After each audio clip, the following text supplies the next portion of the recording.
want to take another look at where we really are in prophetic time and what God is doing. And I've been traveling the nations for the last 20 years now, and for 18 years, basically my message, the subject of my message to the church was focusing on the restoration of Israel, what God is doing with Israel in preparation to release Yeshua to come back to re-establish God's kingdom on the earth. But just over the last 2 years, the Lord began to really speak to me, and He's been, I believe anyway, has been showing me new things. And I felt one of the things that we needed to not change, but perhaps move our focus a little bit on, because of the lateness of the hour in which we live, is God is now wanting to restore the church as well, back to the way it was at the very beginning.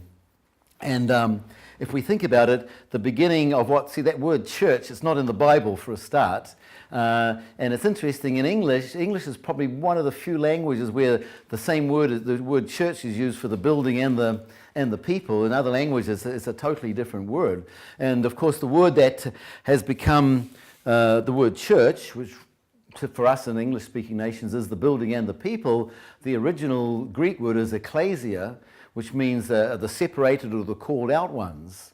And so at the beginning, what we called it, I'll use the word churches because it's what we're familiar with, but the word church, what it represents today, the very beginnings of what we call the church today, was actually a large number of Jewish people living in Jerusalem who lived through the life, the death, and the resurrection of Yeshua and came out the other side believing he was the Messiah. They were still Israelis, they were still Jewish, they still, it says they were zealous still for the Torah, they kept the Shabbat, they kept the feasts. They were mainly, the vast majority were Jews, and they stayed Jewish. They just knew who the Messiah was. And they did the last thing that Yeshua told them to do. They began to go out into the nations and witness and proselytize and bring in non-Jewish people into the body of Messiah. And we have to also remember that for about the first 150 years, they didn't even have a New Testament. The New Testament wasn't finally put together and become, it wasn't canonized until around about 130, 140, I believe it was. When we read about all the signs and the wonders and the miracles and the power and the things that were going on, the supernatural things that were going on in that first period of time, there was no New Testament. They were totally living out of the Hebrew Scriptures. When Paul says to Timothy, all Scripture is good and God breathed for your edification, he wasn't speaking about the New Testament because it didn't exist yet. He was still writing it. Which is another reason why we shouldn't be referring to the other part of the Bible as the Old Testament. I call it the Hebrew Scriptures, or the thick part of the Bible, right? But it's the very, and whenever Yeshua and Paul were teaching and said it is as it was written, what are they referring to? They're referring to the Hebrew Scriptures, the part of the Bible that many people don't even open, maybe perhaps Psalms and Proverbs. And so just to speed it up a little bit, the beginnings of what we call the church today was a very, very, very Jewish organization. But what happened was around about the year 125, 130, because of the political situation in Israel at the time, it became very difficult for the Jewish people to continue their faith in Yeshua as the Messiah, and the Jewish leadership and the Jewish numbers began to decline, and the Greeks and the Romans and the foreign people, the Gentiles who had come in, began to take over. And see, most of the people who we call the church fathers were either Greeks or Romans. They were previously, many of them were previously students or disciples of the Greek philosophers. And so they basically had a Greek perspective, a Greek outlook. That was the way they were educated. And I think Paul saw it coming, because Paul warned about wolves in sheep's clothing. He didn't say who might come in, he said they will come in. And I was going to say with respect, I need to be a little bit careful, but I believe that many of the people we call the church fathers are these people that Paul was warning about, these wolves in sheep's clothing. Most of them were rabid anti-Semites for a start. And in fact, again, I don't want to insult or offend anybody, but I would say that calling those men, I think mainly men, the church fathers, is that they were imposters. Because see, the true church fathers were the Jewish apostles and disciples, because the true church is grafted into Israel. And right from the very beginning, I don't know if I've actually expressed this, but you may have picked it up. I don't see any separation between Israel and the true church, for want of another word. But the true body of Messiah, we are one. I said it, one nation, one people, one family. In God's eyes, there is no separation.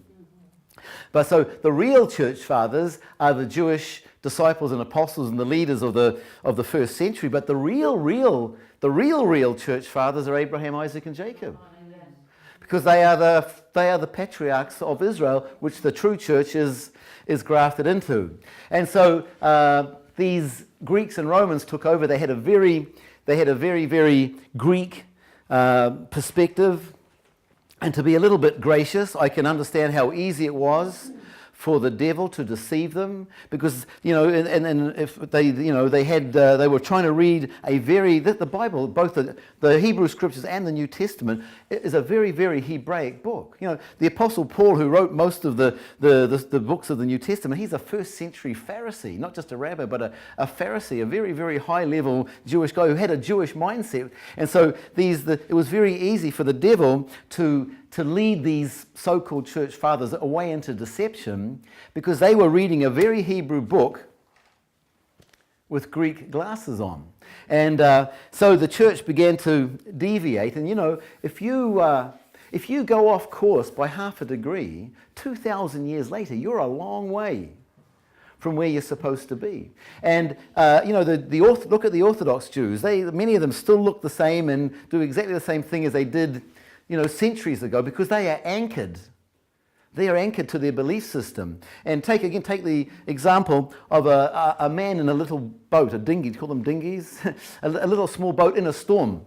If that boat has its anchor into the seabed, no matter how big the waves are, no matter how strong the wind is, it'll get buffeted around, but it's not going anywhere. It's going to stay exactly where it is. But if you cut the rope, that thing starts to drift and you end up a long, long, long way off course. And much of what's happening in the so-called church today is a long, long way from where we should be. And I believe because of the lateness of the hour, God is giving me this message to try to share with the church about the restoration of the church, restoring the anointing and the power of the early church. And this thing was kind of moving along a little bit. It was just after Sheila had given me that word about changing gear, and I'm still trying to figure out what that was all about. And I was in South Africa, just sitting at the front here thinking about what I was going to speak about that night. And I felt the Holy Spirit say, "David, I want you to be my optician." And I thought, that's a rather unusual thing to say. I said, "What do you mean by that, Father?" And he said, "I want you to help the church change the way she sees." So I said, "Okay, can you help me out a little bit more with that?" And so he gave me 5 areas where I believe God is wanting the church to change the way she sees.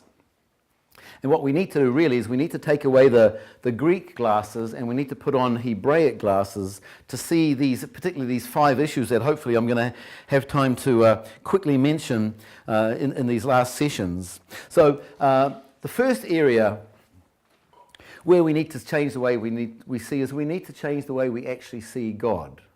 Because God's not his name. God is a generic title.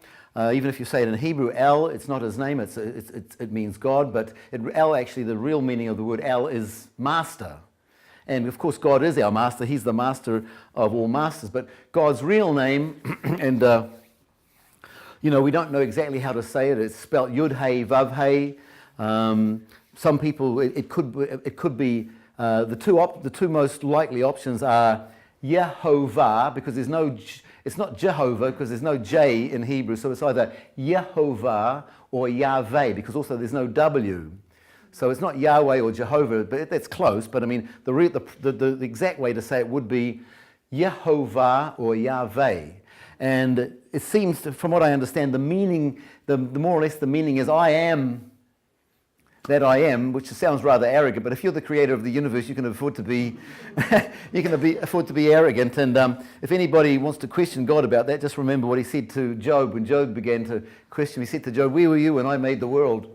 Which is again rather arrogant, but God is God. And I think our lives all work out for the best if we just let God be who he is, or who he says he is. And so that's his real name is Yahweh or Jehovah. The Jewish people don't like to say his name. Sometimes they spell it, they'll put L space RD or G space God. But see, that's really silly, because that's not his name anyway. That's just his title. They wouldn't even say, they won't even say the name. And then they'll say Hashem, out of respect for many of them. But actually, I was just reading, I can't remember where it was now, but just this week, that I think it was way back actually with Moses. He said, I want the people to know my name. It's very important. And the reason why it's important is because, see, there's hundreds of thousands, if not millions of gods out there. And see, if you could take 10 people of different faiths and say, do you believe in God? They'll say, yeah, but they're all worshipping somebody different. They've got somebody different in mind. So I believe God wants us to be very specific, even when we're witnessing.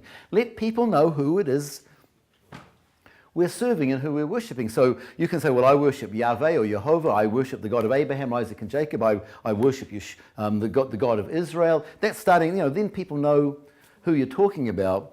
You can say Yeshua or Yeshua or Jesus is okay. I mean, I'm not against it. I just think it's best if you know his name. His real name is Yeshua.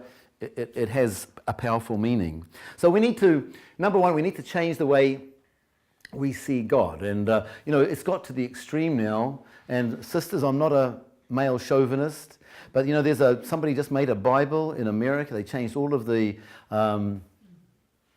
references to God from masculine to feminine. Isn't there a very serious warning in the last verse of the Bible about messing around with God's word? But that's to the extreme. And there's people that think, I guess you'd call them feministic Christians. They like to see God as a woman, but didn't Yeshua say our Father? So, the answers to all of our discrepancies, it's in the Word. So we need to change the way we see God. We need to see God for who his Word says he is. He's the God of Abraham, Isaac, and Jacob. He's the God of Israel. His name is Yahweh or Jehovah, and he's definitely, even though he is a spirit, he refers to himself in the masculine. The second area where we need to change the way we see is we need to change the way we see Yeshua. And I've already said this earlier on, is that if you take into account most of the paintings or the representations of the Lord, you could be forgiven for thinking he came from Sweden or Norway, because this very white-skinned, blonde hair, blue eyes. I mean, some of the Greek Orthodox and the Russian Orthodox, I mean, the way they represent Yeshua, it's a sick, I wouldn't want to serve a Messiah who looked like that. Terrible, really awful. But we need to realize that Yeshua, and even many Christians, innocent, good-meaning Christians, just have no thought to the fact that Yeshua is a Jew. He came as a Jew. He is a Jew, and he's coming back as a Jew. He's coming back, I believe, looking very, very Jewish. And the reason why it's important, of course, is that, see, the Jewish people missed him the first time. I know it was God's plan. It's a bit unusual, but the Jewish people missed him the first time because he didn't look right. They were expecting a lion to turn up to beat up the Romans, and a lamb turned up instead. But I believe that many, and I'm saying this as an evangelist with a concern for people's souls, I'm concerned that many people going to church will miss him the second time because they're expecting the Swedish guy to turn up. And when a very Jewish-looking Messiah turns up, there's people sitting in pews of churches who don't like the Jewish people. That's at the best. At the worst, there are people sitting in pews who hate the Jews. You see their blogs and the things they write on the internet. And what when a very Jewish-looking Messiah turns up, what are they going to say? Something in their hearts can go, ooh, I don't like that. And God knows what we think, and God knows what we feel in our hearts. So it's a very, very serious issue that we see Yeshua for who he really is. And he's coming back, I believe, looking very Jewish. He can't help it, because even in the book of Revelation, he's described as the Lion of the tribe of Judah. So we need to change the way we see the Father. We need to change the way we see Yeshua. And we'll look at the other three areas in the next session.